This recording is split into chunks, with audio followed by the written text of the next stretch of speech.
fall off the ledge, or the cliff as the drivers call them, they really do start to demand the grip. Ted's got news on Schumacher. Yeah, just a quick one. This three-stop stretcher looks like it might work out for Michael Schumacher. He's closing very quickly on Kobayashi and Perez, who are the guys he's trying to pass, and lapping a second lap quicker than them. Might get a bit tasty for that position towards the end of the race. Sure. Yeah, he's giving it everything, as that replay just indicated. On board now with Michael Schumacher, the car ahead of him. Sergio Perez in the Sauber.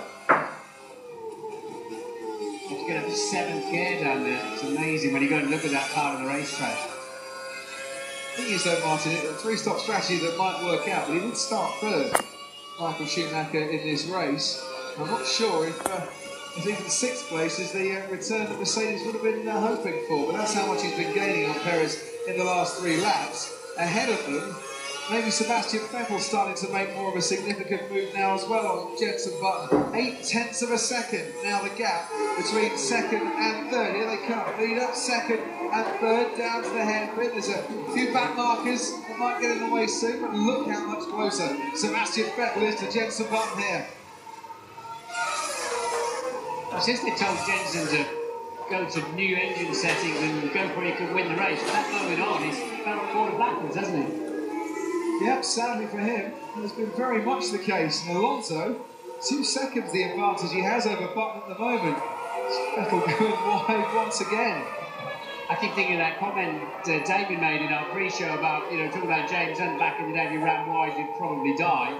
Now nothing happens at all. We've seen so many drivers off the road, all 4 wheels off the road today, and there's 0 penalty. In fact, you can make time in a lot of the corners by doing that. Thinking that's what Sebastian Vettel's doing at the moment, as he pushes as hard as he possibly can. Didn't make any impression on Jenson Button's advantage on that previous lap. 3 to go. Looking good for Fernando Alonso here. Has got past the slower moving Marussia ahead of him. And it's just out of sight, isn't he? As they make their way through the Parabolica. 190 miles an hour. The forest on the left-hand side is straight ahead of them. Watch used to dive off into the forest here at Hockenheim. Now as the hairpin back towards the stadium section they go. Listen to this.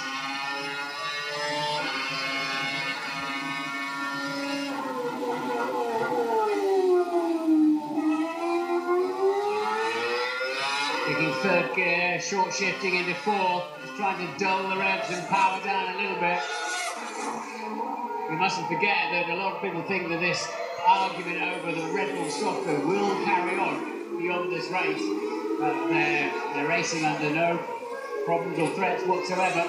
What was it Ross Bourne said? I'm sure it's not the end of it. And then Derek Warwick, the driver steward here at Hockenheim, said certainly not the end of it. And Christian Horner confirming there's a technical working group tomorrow where I'm sure it might be top of the agenda, or at least #1 on items of any other business. Here, the business is protecting 2nd place for Jenson Button. 0.5 second only the gap between himself and Sebastian Vettel with 2 laps remaining.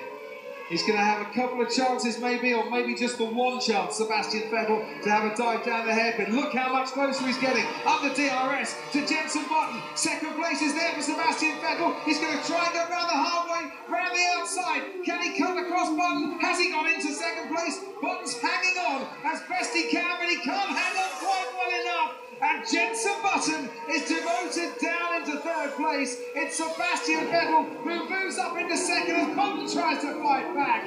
But he has been reeled in by the Red Bull for the last 5 or 6 laps. And eventually, Vettel has got his catch of the day. A lot of grip around the outside there. He was completely off the road as he completed the pass, not when he started it. I got past in a Lamborghini race like that around the outside, and I thought I'd easily got the guy covered. You think you get on the throttle earlier than him, and they just find so much grip around the outside, but that is a pass that was completed off the racetrack.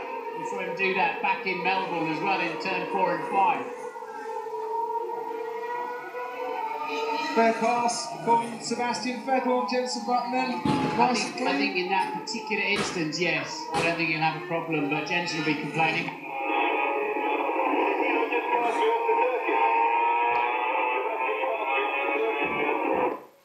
gentlemen, the FIA are aware.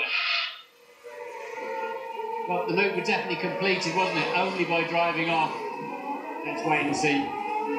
I've given up second guessing what the stewards are going to say, to be honest. Well, we've had a penalty-free race. All the penalties came in qualifying, but maybe this is one final twist of controversy before the weekend is done here. One thing is for sure, Fernando Alonso came here feeling good about his Ferrari, and every turn of the wheel has looked good in his Ferrari, and in a few more revolutions time he's going to feel ever so good about his weekend here at the German Grand Prix. It's going to be another point-scoring finish, his 22nd consecutively. It's going to be another victory for Fernando Alonso in 2012. The championship leader has dominated this race. The checkered flag is out for Fernando Alonso at Hockenheim, and he wins the German Grand Prix.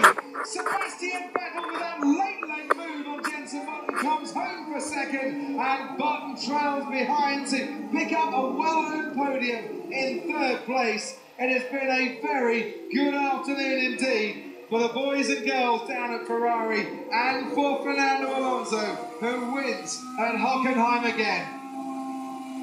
Perez will cross the line ahead of Schumacher for 6th and 7th. Webber comes home 8th then, if he's still ahead of Hülkenberg, which he is, out on track. To rest adjust, misses out on the World Championship points, it seems. But if there's an incident in the last 5 laps of the race, obviously they can't do anything about that. The stewards can look at that move on Vettel. I mean, it's very marginal, and I think Jenson's absolutely right to complain about it. And what they can do is add time on, or give him a penalty, give him a grid drop next week. There's a number of things they can do.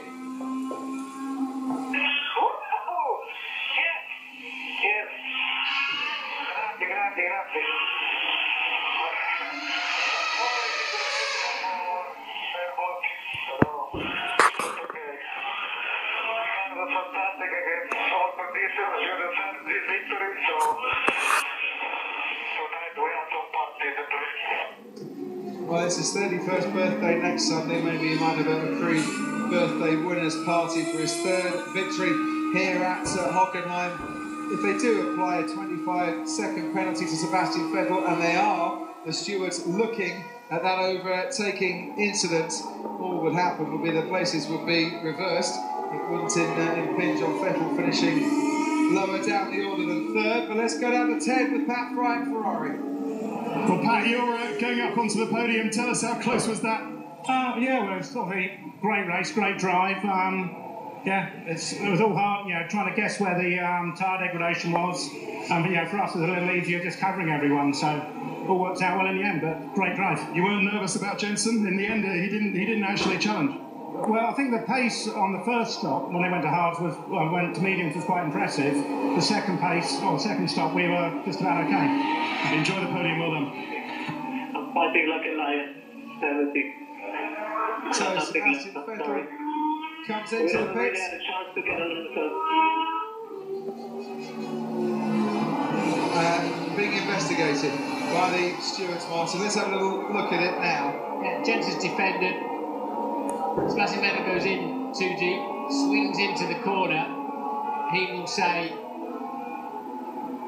I think he'll get a penalty for that. And what they can do, if they can give him the equivalent of a drive-through or a stop and go, which would actually put him somewhere down in 5th or 6th place.